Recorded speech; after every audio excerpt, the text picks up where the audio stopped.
I think hello, Facebook fans. We're about to begin. We're a little late today, but we'll be on time starting. And we have to really escalate the noise we make so that we'll be heard.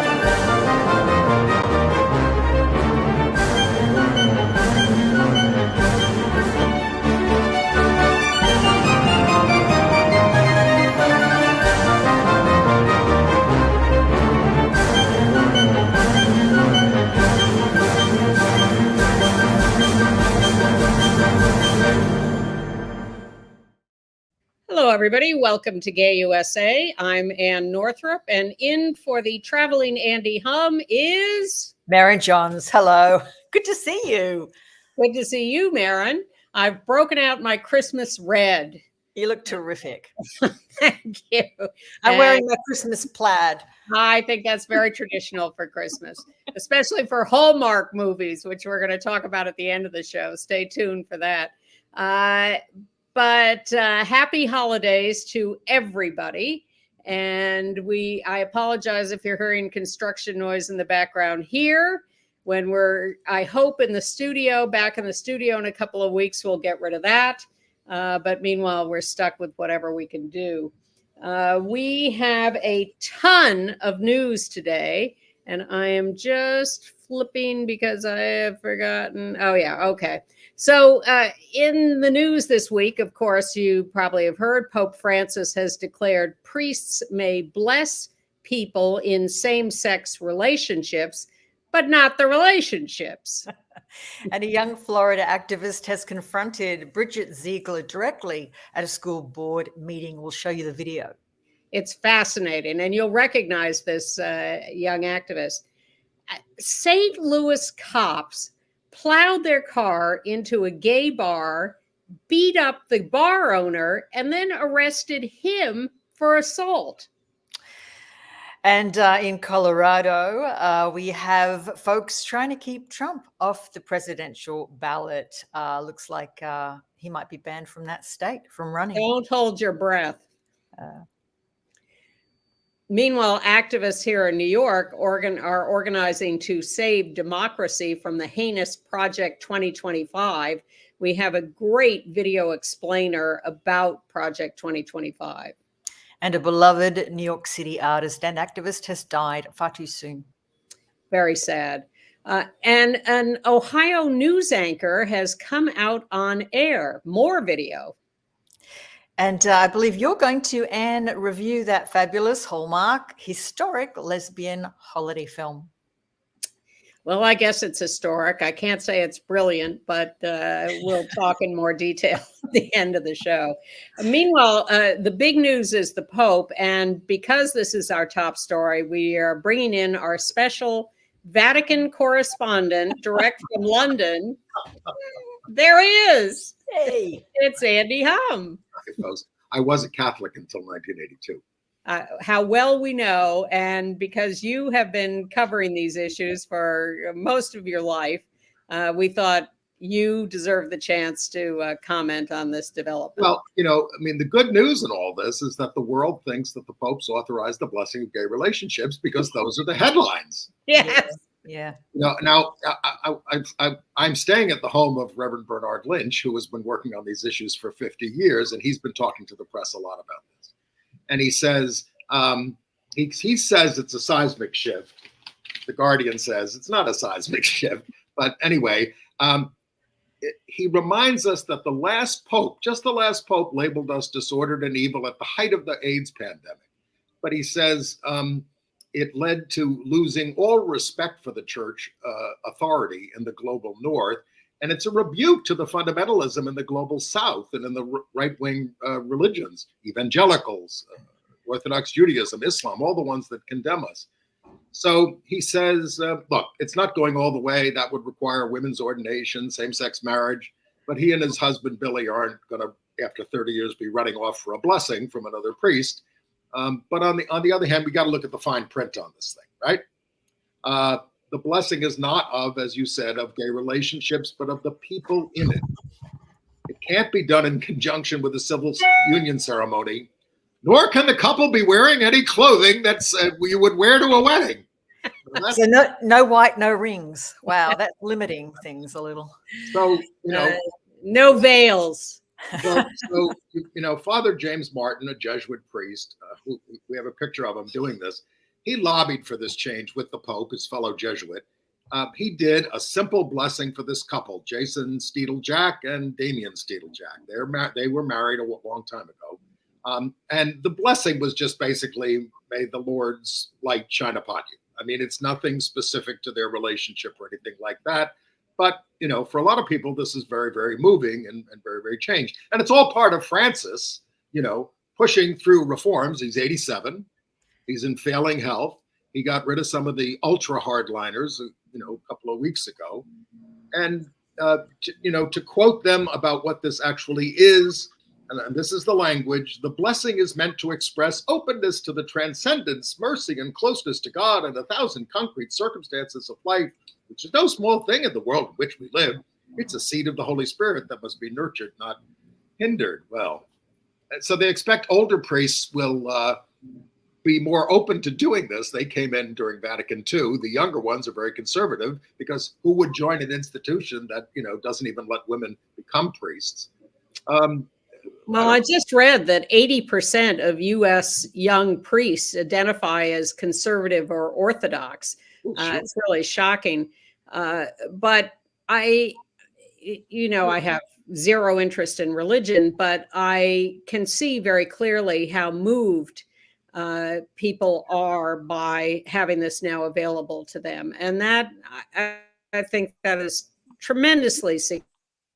Yes. And the church has allowed the blessing of pets now for centuries. Cars.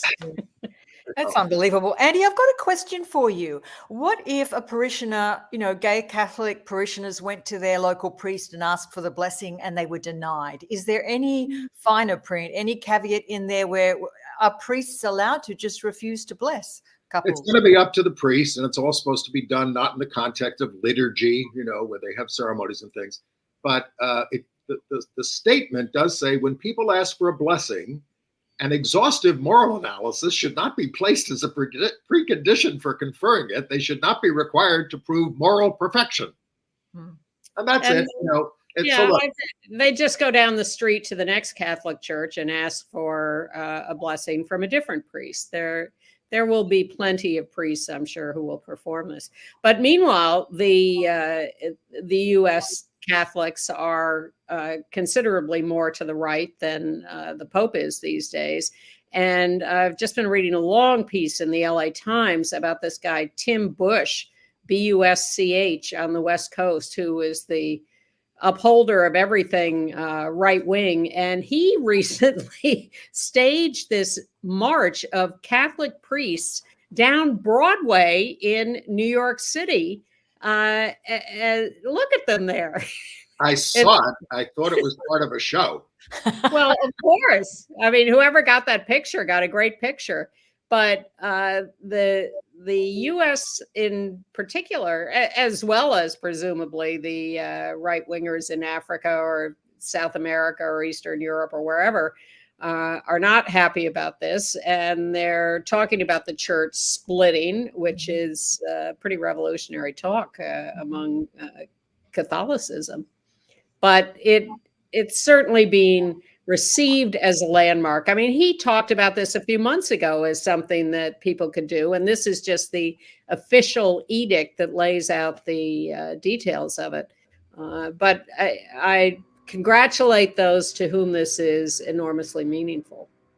And you have my blessing, and I know you have a lot of news, so on with the show. Thanks for having me. Thanks, have dinner in London, Andy. Have a great time. Thank you for reporting in on Father Lynch, and give our best to him. I will. Okay. Well, any further thoughts on that, Maren? Look, I think there's 61 million Catholics in United States, I think. Is that correct? So this is affecting a lot of people. And while there is a schism, I can see it happening. It's not just in the Catholic Church. The studies are showing that it's happening with the Methodists as well. But look, I'm in favor of anything that's for spirit, because if we can't have our cake and eat it too and say religion is, part of our government. It's really a matter of spirit, isn't it? It's like this is sending a huge message out to families, and I think to gay Catholics who might have felt, they were getting the cold shoulder from their community or from their families. So I think this is helpful to those. And it's also been interesting to me over the years that in the United States, in polling, Catholics are the religiously affiliated group that is most in favor consistently of same-sex marriage. So well, don't they say Catholics, lesbians, and swans marry for life? Don't they say that? If you say so, that'll be the new mantra. All right. Well, let's. I want to bring up this thing that just happened in Florida because we have been writing the story of Christian and Bridget Ziegler, the Republican leaders and Moms for Liberty leaders in Florida, who are such hypocrites, who admitted to a three-way with another woman who is now accusing the husband of raping her. We don't care if people have three ways, except when they're hypocrites about it.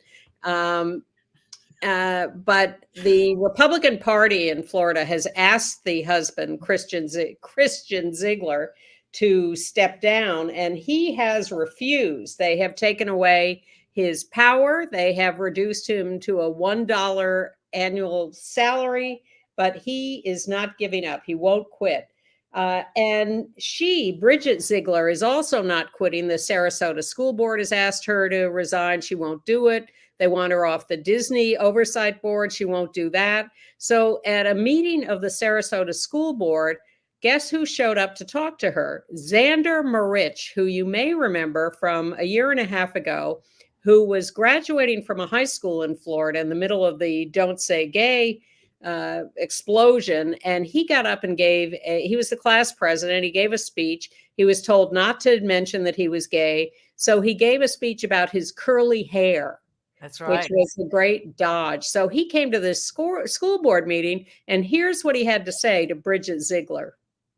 Bridget, our first ever interaction was when you retweeted a hate article about me from The Nationalist while I was a Sarasota County school student. You are a reminder that some people view politics as a service to others, while some view it as an opportunity for themselves. On this board, you have spent public funds that could have been used to increase teacher pay, to change our district lines for political gain, remove books from schools, target trans and queer children, erase Black history, and elevate your political career, all while sending your children to private schools because you do not believe in the public school system that you've been leading. My question is, why doesn't an elected official using our money to harm our students and our teachers for her gain seem to matter as much to us as her having a threesome does? Bridget Ziegler, you do not deserve to be on the Sarasota County School Board, but you do not deserve to be removed from it for having a threesome. That defeats the lesson we've been trying to teach you, which is that a politician's job is to serve their community, not to police personal lives. So, to be extra clear, Bridget, you deserve to be fired from your job because you are terrible at your job, not because you had sex with a woman. Oh boy, that's just terrific. But, I mean, the hypocrisy is just astonishing with these people. And he basically accuses the Zieglers of being in it for the power, which, you really can't disagree with at this point. Oh, no. And they're just monsters at this point for having no grace, no humility, no willingness to concede that perhaps they're not wanted anymore. They just want to hang on by their fingernails as much as they can. Now, also going after power are police officers in St. Louis, a few of them, who recently ran their police car into the front of a gay bar, not evidently on purpose, but maybe because they were drunk. We don't know that for sure yet. There is video of them sort of careening around the road before ending up in the door of this gay bar. But they get out of the car, and the one of the owners comes out to confront them and starts yelling, "What the heck?" And they handcuff him. Then his husband, who is the co-owner of the bar, comes out and says, why are you handcuffing my husband? You're the ones who ran into my bar. And they arrest him, and then they take him off and they beat the hell out of him. He ends up with a black eye, bruises all over himself. He gave a press conference where he showed all his injuries. They held him for 36 hours and charged him with felony assault. And the prosecuting attorney has knocked it down to, a simple assault or something. But he did nothing. They did nothing. The cops ran into their bar and then turned it into the guys assaulted them by yelling at them. Yeah, so the bar owner is Chad Morris and his husband, James Pence. I believe in some of the video, he's actually dragged out of view into a laneway or a different area, an alley where they can't really see what's happening. But it does seem to me like allegedly defense by offense. It's like the cops are getting the first word in to try and make sure nothing comes out of this. But what a lot of damage they did. It all happened about 12:30 a.m. And I have had a viewer complain to me that I'm too tough on the police and generalize too much about them. And I agree with that. I do generalize too much, and I apologize for that. But I am not going to overlook incidents like this that, George Floyd, on and on and on. And it's happened to us personally as activists. And we must pay more attention. There are wonderful police officers doing their job who do valuable work for the community and do go out and find the bad people and bring them in. I am grateful for that. But the ones who are not good at their jobs do not deserve to keep them and need to be gotten rid of. Yes, it'll be interesting to see what happens with this case. Yeah, well, they did a little... Well, I was going to say a better job, but I'm not sure of that. Another incident in St. Louis, a trans woman sitting on a bus, a guy gets on and he's a little off and he starts, harassing her, and he ends up just suddenly smacking her in the face, beating her violently. I'm not going to show you the video because it's too disturbing, and I just can't bring myself to do that. Maisie is her name. Well, the FBI has just put out a $10,000 reward for this. It happened in April. There's Maisie in better days.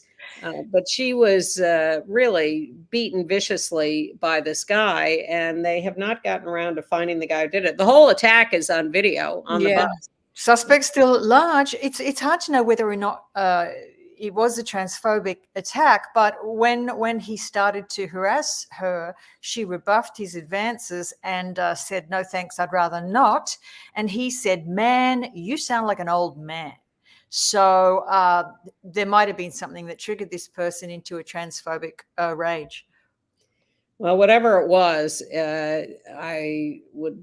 we would hope that they would be able to get some resolution on this faster than the 8 months it's taken them so far. And speaking of transphobic bashings, we had a bashing in a place where I wouldn't have expected it to happen, the Wynwood neighborhood of Miami. Some pretty confronting videos showing lesbians being brutally beaten. I believe there was a trans person with them. The accounts of the victims say that they were verbally assaulted before being actually physically assaulted and beaten down after leaving an event in Wynwood on November the 26th. So it's a group of guys, apparently, just started screaming anti-lesbian comments and vulgarities. And I think we're going to see some video, maybe. There. In Wynwood last month. These men just assaulted my friend. I have it recorded.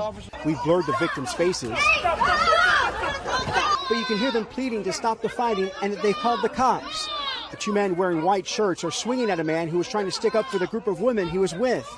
The group of women, lesbians, and a transgender person. The guys basically just started screaming stuff at us, anti-lesbian comments like your only lessons because you haven't received actual, and he used profanity word. And They just started out of nowhere. out of nowhere. We were This on one victim, side. who asked not to be identified, is seen on video getting punched 3 times and eventually got knocked out.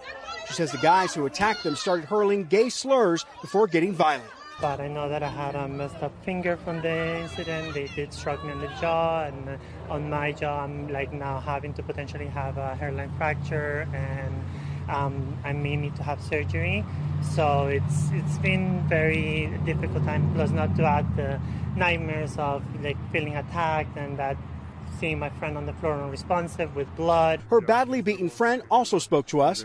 She doesn't remember much about what happened because she was also punched and lost consciousness.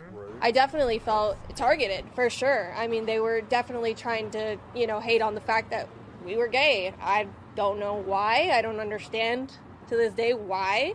The victims believe the men who attacked them are professional fighters and gave police the identity of one of them.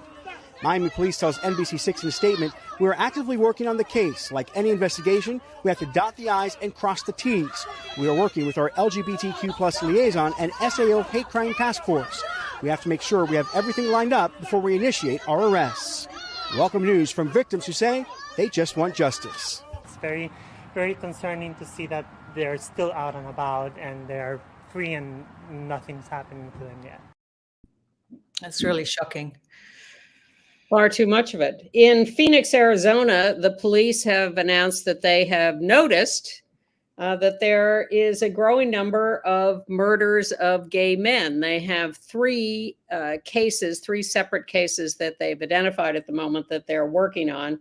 And so they're looking into whether there is something behind this whole list of cases. So Phoenix, be careful. Arizona, unfortunately, doesn't have a hate crime statute, I believe. So that's going to be a little difficult to prove. But anyway, or prosecute. Well, assault, murder is murder. And hate crime statutes can be useful, but they shouldn't be necessary to be solving murders. Back to Florida, in Tallahassee, Stephen Yinger has been convicted of the murder and robbery of a marriage activist, Jorge Diaz Johnston, who took him in. That's Jorge on the right in this picture with his husband, Don Johnston, who was wrongly accused at first by the police of committing the murder, overlooking the fact that the actual murderer, who had a record as long as your arm and had been in prison repeatedly and was just out and taken in by Jorge, was the much more likely candidate. Well, Yinger has now been convicted of murder and of robbing the house and has been given a life sentence for this crime. It's very sad. Yeah. No good deed goes unpunished. And on a slightly less dire note, no murders involved that we know of, Matt Schlapp, the head of the American Conservative Union, who we have discussed as being the subject of charges by a guy who worked for Herschel Walker, a gay man who worked for Herschel Walker, of groping him and sexually assaulting him. Well, now a couple of other men have come forward to charge that they also were sexually abused by Matt Schlapp in 2017 and 2022, and that the American Conservative Union knew about this and did nothing, just ignored it, which is, power. It's appalling. It is. I wonder if they are gonna get him. Goodness. While we're speaking of strange Republicans, did we want to mention that the black gay Republican young man who was heckled at a MAGA event? Yeah, he's a little, a little too full of himself. Is this Bob Smith? Is that his name? Yeah, Rob Smith, Army veteran, shared this video on Twitter about, I hate calling it X, I'm going to call it Twitter. Basically, he was at this, right-wing event, which is for the Turning Point USA's America Fest. The Turning Point has become a nonprofit that backs a lot of right-wing causes, as we know, and candidates. And basically, they started to, the white boys, looking very frat-like, started to, in Phoenix, basically, verbally assault this guy, calling him the N-word, the F-word, all sorts of things. Rob Smith didn't seem too upset at the time. He was filming it all, but I was still pretty shocked, even if it was in jest, even if it was like a really kind of horrible fraternity house ribbing, it still shows you what they really think on the right. Well, what they're willing to say, certainly, in some context like that. The turning, well, we're about to get to the Stop the Coup organizing meeting that took place in New York this last weekend. And this is a new group organizing to fight the right-wing attempt to take over the government and destroy democracy. But we had a couple of panels of speakers, and one of the speakers was Jeff Charlotte, who is a hero of mine, who has been investigating the Christian nationalist right wing and their power grab for years, most well known for his book, The Family, which was turned into a Netflix documentary. Please, please, please look at that. And he talked about Turning Point. That's a different panel at the our Stop the Coup town hall. And that's the town hall attendees. Jeff Charlotte said, Turning Point is really one of the most dangerous organizations around. They have enormous power in the Republican Party. They are a younger group, very vicious, very Proud Boys types, and they are controlling a lot of what's going on. So this Stop the Coup effort is about the Heritage Foundation's Project 2025, 900-page plan for how to take over the government and what to do once you get it. And that involves firing all the federal workers, replacing them with their own people who can be fired at will. Forget civil service rules anymore. But they wanted no more regulation of nuclear power. That's up for grabs for anyone who wants to do it. Erase all gay people, throw all immigrants out of the country. The military will be in charge of policing a lot of the United States. It's all about installing a dictatorship under their rules.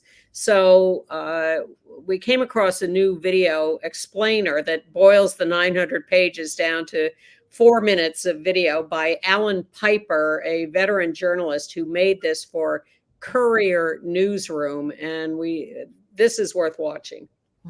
If you haven't heard about Project 2025, stop what you're doing and watch this. Project 2025 is a plan for Trump's second term that would transform America into a far-right Christian nationalist militarized state. You can read the nearly 1,000-page plan for yourself at project2025.org so you can know I am not exaggerating. 3 key facts. Number 1. A mass firing purge that Trump authorized before the 2020 election but never got to act on is at the center of Project 2025.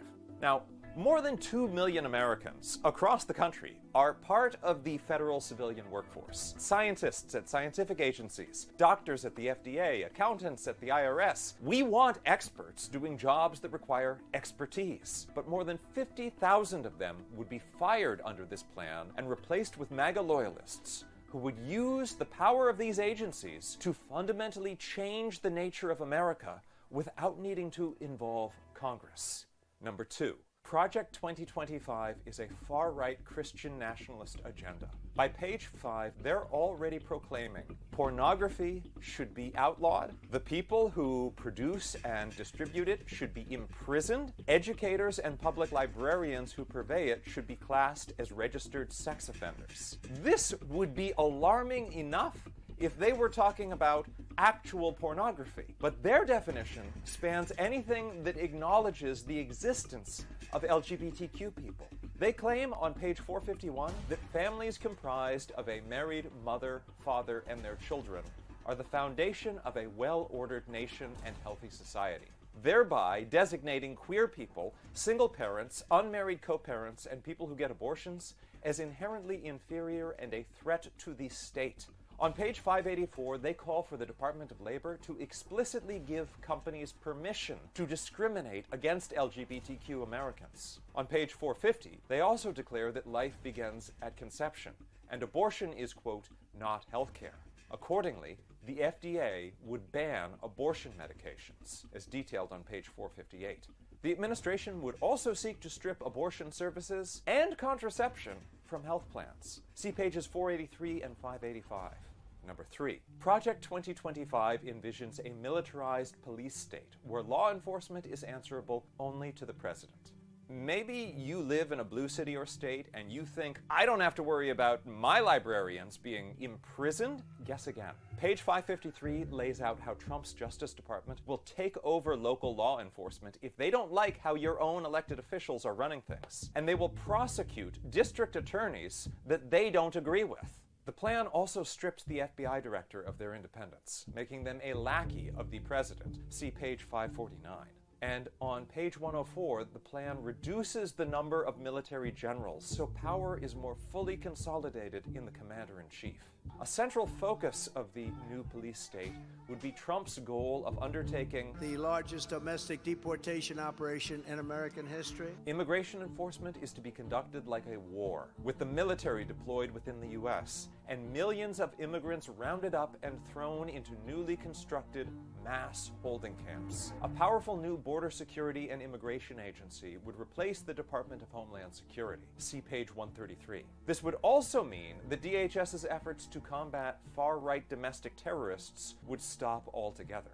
One plan that is not in the public document, but that members of the Project 2025 team reportedly disclosed to the Washington Post, is to invoke the Insurrection Act to have the military suppress public protests against Trump.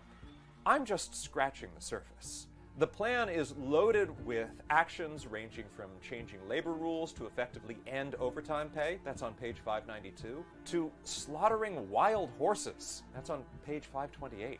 You can do your own deep dive on their website, project2025.org. I'm Alan Piper at apiper13.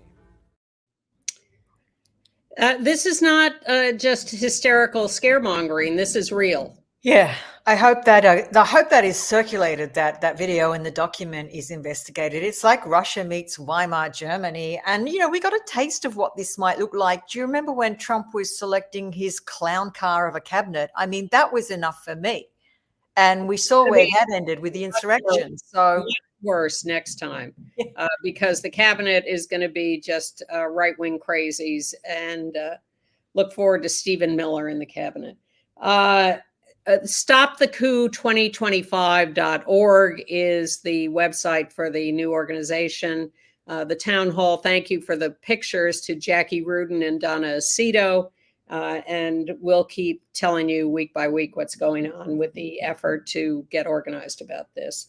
And just on a smaller scale, in New York City, we see that parents who are elected to the Community Education Council have been discovered slamming trans kids, LGBTQ kids, and anti-racist education on a WhatsApp line. This is from the top to the bottom. This stuff is happening, and I think we have a picture of a poster that details a lot of this. There, responding to social justice rhetoric. This is a right-wing publication that goes down every issue and how to give the right-wing response. Ugh, scary. Yeah. All right. I was going to ask you about Colorado. I mean, and what Colorado is doing to try and ban Trump from running. You seem pretty skeptical about it, but again, all of the breaking news alerts and the headlines are saying, the headline goes something like Colorado bans Trump from running for president. Give us the breakdown, Anne. Why won't it happen? I lived in Colorado. I love Colorado. I couldn't be prouder of them doing this. And all the lawyers on TV say this is a brilliant, brilliant decision that in the best of all possible worlds would be upheld. But I think I'm being pragmatic when I predict that the Supreme Court is not going to go along with this. They will find some excuse to overturn it. I can't imagine in my wildest dreams that Trump will be thrown off the ballot in this way. And if they do, then we're flirting with civil war. Right. But, so everyone's saying, look, we want to beat him at the ballot box, not this way, because they're scared of a civil war. We'll see what happens, but I would certainly bet against that decision. I mean, it's a precedent, isn't it? Again, another one. I wonder how more precedents Trump is going to set for us. Well, it's being described as a case of first impression, which means it's never happened before in quite this way. They have prevented people from ballots if they were too young or not otherwise qualified, but never anything like this. This is covered under the Constitution by the 14th Amendment's insurrectionist ban. Yeah, that's what they're hoping to say. I'm going to race through things because I can see that we have a lot to do still and not much time. In Oklahoma, Governor Stitt has issued an executive order defunding all the college and state agency anti-discrimination efforts and teaching gone bye-bye. But in Wisconsin, legislators are working on repealing the constitutional amendment, state constitutional amendment they passed some years ago forbidding same-sex marriage. This is all in anticipation of the Supreme Court overturning the right to same-sex marriage and throwing it back to the states. And a lot of the states have leftover bans that they ignored when the previous Supreme Court legalized same-sex marriage. So we have to get our ducks in order to get rid of those constitutional amendments, or we're in a heap of trouble. So good luck in Wisconsin. In Ohio, the legislature has passed a ban on trans youth health care and trans participation in school sports. We're waiting to see whether the governor will sign that.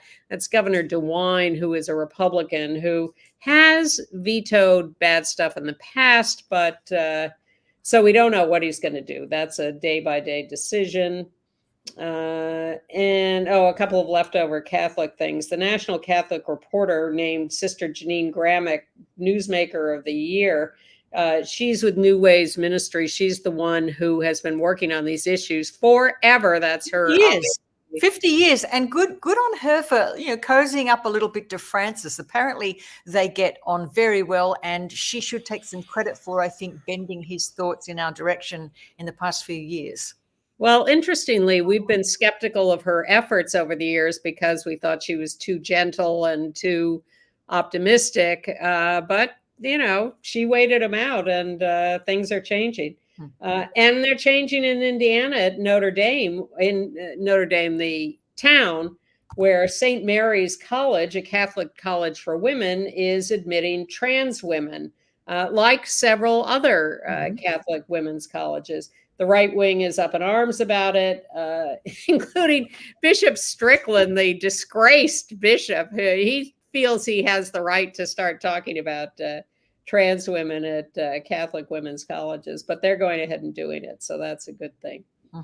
Not such a good thing is that staff member of the U.S. Senate who worked for Senator Ben Cardin of Maryland, who it's very strange. A video was posted that purported to show a guy on a desk in a Senate hearing room receiving anal sex. We don't see the guy giving anal sex. There's some confusion about who these people are. The guy receiving claims it really wasn't him, although, you can see his face. And he's been fired by Senator Cardin. And of course, the right wing is just using this and going to town with it. I'm a little confused about this story. The whole thing is bizarre. I mean, where is security? First of all, you got two guys entering a room. One of them's obviously wearing a GoPro headset. I mean, it's just bizarre, but and what did they do it for? It was just very fetishistic, very outrageous. Yeah, and it's very sort of mechanical. It doesn't look like there's any energy being put into it, but whatever. And the good news out of the Congress is that they passed the Defense Department funding. Well, that's always questionable good news, but they took out all the anti-LGBTQ stuff. There was a lot of it, so breathe a sigh of relief this time round. Well, they've left in no pride flags on military bases, no drag shows, and no teaching CRT, critical race theory. Yes. But it passed the House and the Senate, and that's a good thing. Meanwhile, 39 organizations, including LGBT ones, have written to Biden and the Homeland Secretary Mayorkas to say, look, as you're negotiating for more funding for Ukraine and Israel, please don't make some deal on border stuff that prevents LGBTQ asylum seekers from coming here. That is bad. Yeah. And Clarence Thomas has been now revealed as not just receiving all this money from people, but asking for it. Wow. So it's getting worse and worse, but of course no one can touch him because he has life tenure and they won't institute ethics real rules. But another dozen trans attorneys have been admitted to the Supreme Court bar. That's some of them there with the guy in the middle with the blue shirt and suit coat is Representative Robert Garcia from California, who sponsored a lot of this. That's the second group of trans attorneys admitted to the Supreme Court bar. And you have to prove your credentials that you're worthy of this. So congratulations. And this is in addition to the 10 that were admitted not so long ago, I think. Yes. Yeah. A couple more things I want to get to. In Ohio, news anchor Taylor Bruck came out on the air, and it was quite charming. And we want to show you her doing that. Well, I know we both are from Ohio, but do you have to travel anywhere this holiday season? No, not really. Well, I guess I do. I'll go to like an hour and 45 minutes to my parents' house, but it's actually really nice for Thanksgiving. Yeah. And I got to stay home. My family came to me. Look at you. Beautiful. Very spoiled. No. I know the extent of my traveling is probably going to Cleveland to visit my girlfriend. That's about it. Not too bad. Not too bad. Well, as families everywhere are organizing their plans for the holiday season, AAA is predicting more than 55 million people will travel 50 miles away. That was she just snuck it in like that one word. It was lovely. Very well, you saw the picture of her with her girlfriend at the top of the tape. There was another picture of them at a game, a basketball game, a football game. They are gorgeous, but I think we've misplaced that picture, so I can't show you that. Maybe she did it very well, and I think it's as it should be. Just slip it in under the net there, like it's a normal everyday thing. This is what I'm doing for the holidays, so I hope they have a fabulous time in Cleveland.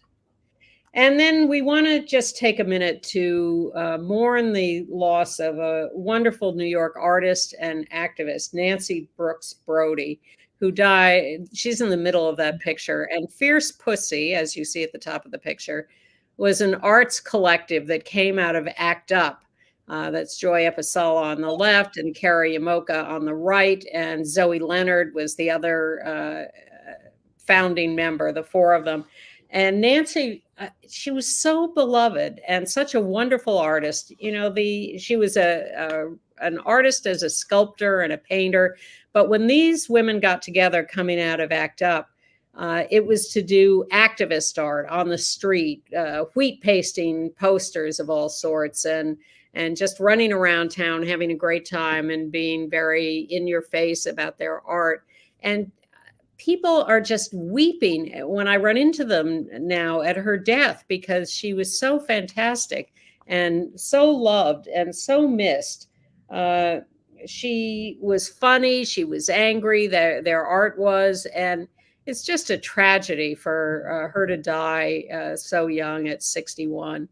Yeah, gone too soon. I remember some of her work, and I love the way she was inspired by her early days as a kind of a club kid, going to the Pyramid Club and Danceteria, and you know, if you remember how you promoted nights in those places, were those posters wrapped around telegraph poles. So I love the way she appropriated all of that for a form of activism.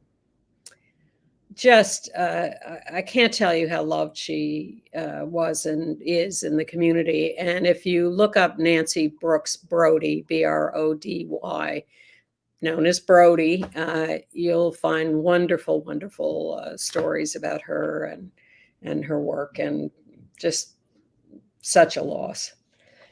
So we'll move on now to international news. And first of all, a long-awaited verdict in a murder case in the UK. Brianna Gay, I guess it is, Ghey, a young trans girl, 16 years old, murdered in northern England, stabbed 22 times, dead.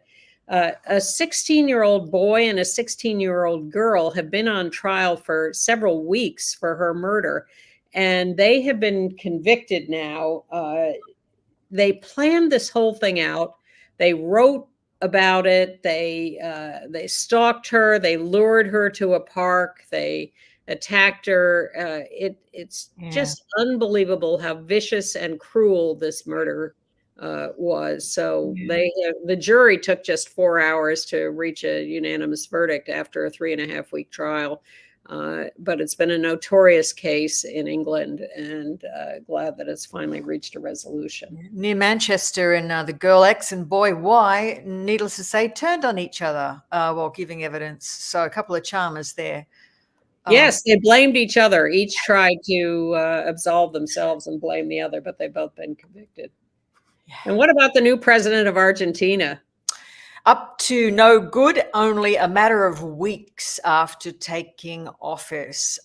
He's done a kind of a reshuffle of his departments, definitely trying to look like he's just getting things in order. But really what he's done is eliminate the Women, Gender and Diversity Ministry. He was only taking office, December the 10th. So that's fast work. This is a sign that I know a lot of my Argentinian friends are worried about, all this listing to the right. But basically he's just saying, I'm, fixing the government structure, and he's going to put those duties underneath the Human Capital Minister, Sandra Viviana Peravello, of course, get a woman to do it.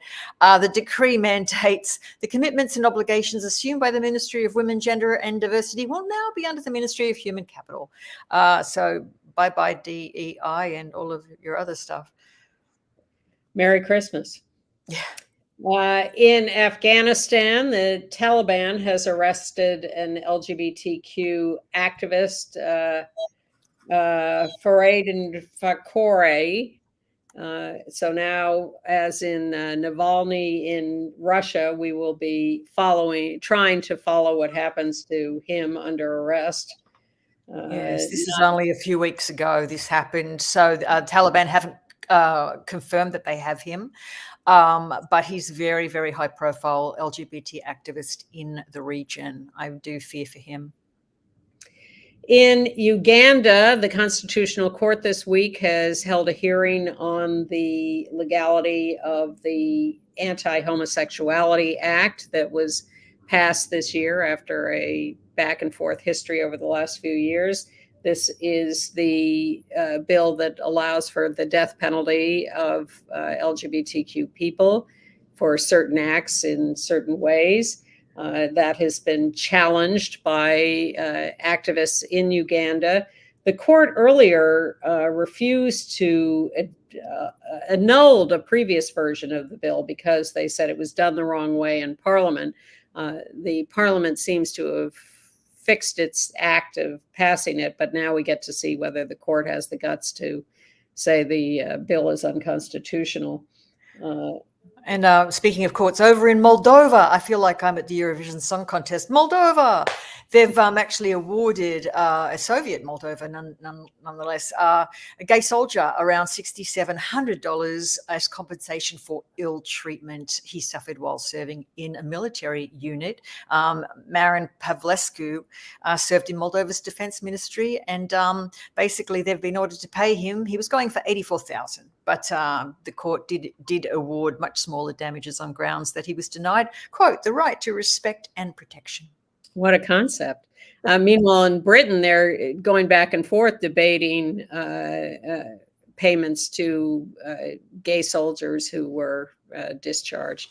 Mm-hmm. And there's, the U.S. is just opening up the ability for the government to go ahead and investigate those cases without someone having to go and complain and demand payments. So slowly but surely. Meanwhile, the comic relief story of the week comes from Russia, where a Siberian official has condemned a new ice cream ad that is supposed to show what he-men Siberians are for eating ice cream in the middle of winter in shorts outside. And the Siberian official says, it's too gay. It does come off. I mean, it does. I think it looks lovely, but it does come off as being open to interpretation. Goodness me, the Siberians need to come into the 21st century with their PR, don't they? Yes. I think if it were really gay, the guys would be a lot more buff and probably be wearing even fewer clothes. But if that's what the Siberian official says, who are we to judge? And and FIFA has come out with a new report, the World Soccer Organization, revisiting the Women's World Cup this year and saying that there was just this unbelievable torrent of homophobic and sexist abuse from people online against the female soccer players in the tournament. Just an egregious assault of attacks online. And I'm glad they're documenting it, but boy, imagine these women are trying to play a world championship and they're just getting assaulted with all this attack. Proud to say I saw it when I was down in Aussie land for the grand final. I saw a lot of straight women just loving, our home team and the captain, and it really did stir inspired and warm feelings. So I'm happy about that. And also, while in Aussie land, our trans athlete, I don't know if we can say that she's an athlete, but Jamie Gumbrell has won the World Croquet Championship, which I used to play at my girls' high school. Jamie's become the first out trans woman to win the Women's World Croquet Federation Championship. And her second from left holding the winner's cup. Yes. And others around her. Yes, and the president of the federation, Ian Burridge, did tell the right-leaning Telegraph in the UK the fact that Jamie was assigned male at birth is not disputed by anyone. Jamie now identifies as female, as her entry into the World Championships was determined in accordance with our policy approved by our members in April 2022. Well, you have to wonder what kind of advantage a trans woman would have in croquet. Well, that mallet is heavy, Anne. It really is. Next, they'll be banning trans from medicine ball, which was the other thing I had to play in high school. When you have to roll a very heavy ball between your legs. Yes. I was more of a field hockey girl myself.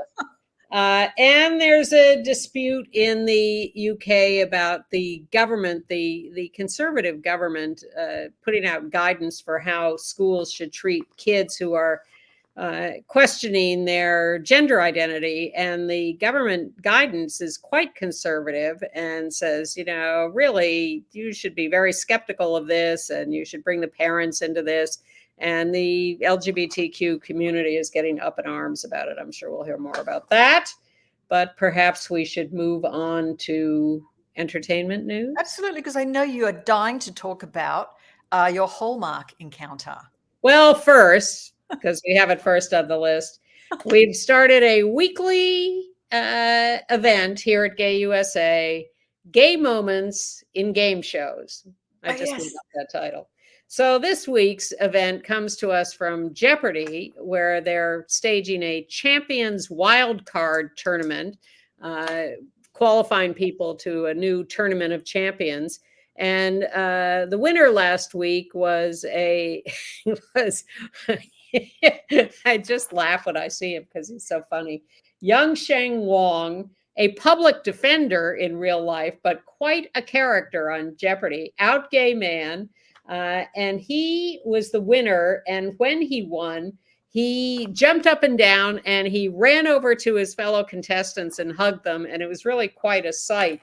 But he won by being the only one to answer Final Jeopardy correctly. And the Final Jeopardy category was monuments. And the answer was something about the name of this monument is named after a business that is across the street from Christopher Park. That's right. Well, that was no tough question for us gay New Yorkers. No. But, you know, one I guy. would have gotten this designated in 2016, a New York City monument named for this place of business. Yes. Ridiculous. One guy guessed the World Trade Center. No, you're miles off. And I can't even remember what the other one guessed, but it again was very wrong. And so then they go to him because he was in the lead. So they go to him last and they reveal his answer. And he says, "What is the Stonewall?" And Ken Jennings is so excited. Yes, it's the Stonewall Inn, and you are the big winner. And he jumps up and down, and it really was a sort of landmark moment in game show gay history. And Young Shin will be going on to the Tournament of Champions, so we will follow him for more landmark moments there. But yes, Hallmark. So Hallmark is touting our first Christmas movie with a lesbian lead story. And I'm thinking to myself, wait a minute, didn't Kristen Stewart do a lesbian Christmas movie a couple of years ago? Yes. And the answer is yes. Kristen Stewart, Aubrey Plaza, that's not these two. But it was a Hulu show. So this is a Hallmark show, which given their history is also a landmark. So this is Allie Liebert on the left, and hold on, Humberly Gonzalez on the right. Humberly Gonzalez. They're both out in real life. Allie's very successful as not only a star of Hallmark movies, but a director of many of them. They have both played lesbian in previous movies, but before they were out in real life. So this is really everything coming together. The movie is called Friends and Family Christmas. You can catch up with it on the Hallmark channel because it will be repeated ad nauseum. And they are a couple set up by their parents. They're so out that their parents set them up on a blind date. And of course, at first, nothing, but then they slowly get involved. And then the trouble moment comes with 20 minutes left. And then they resolve that and live happily ever after. So it's the standard plot arc of a Hallmark movie. It's not the greatest one ever. And it's certainly not as good as the Kristen Stewart one on Hulu. But which is called The Holiday. No, that's a Happiest Season. Happiest Season. Thank you. Look that up on Hulu. But it's, it's a nice little lesbian movie on the Hallmark Channel, if that's what you want to see. And Kate McKinnon and Billie Eilish. I had fun watching SNL, Saturday Night Live. Terrific. Kate McKinnon in her opening monologue reminding us that she's gay. And being the crazy cat ladies together, Kate and Billy. That was a cute skit. It was. And if you're looking for more LGBTQ Christmas, you can watch the Kennedy Center Honors next Wednesday, the 27th on CBS. Queen Latifah is being honored, introduced by Rita Moreno. And Ariana DeBose is performing a Bee Gees medley in honor of Barry Gibb. Love her. We're back to Australia. And Titus Burgess is performing too. I can't believe we got that all in. Thank you to Andy for dropping in. Congratulations to Catholics, gay Catholics. And Marin will be back next week. We'll see you then. Happy holidays, guys.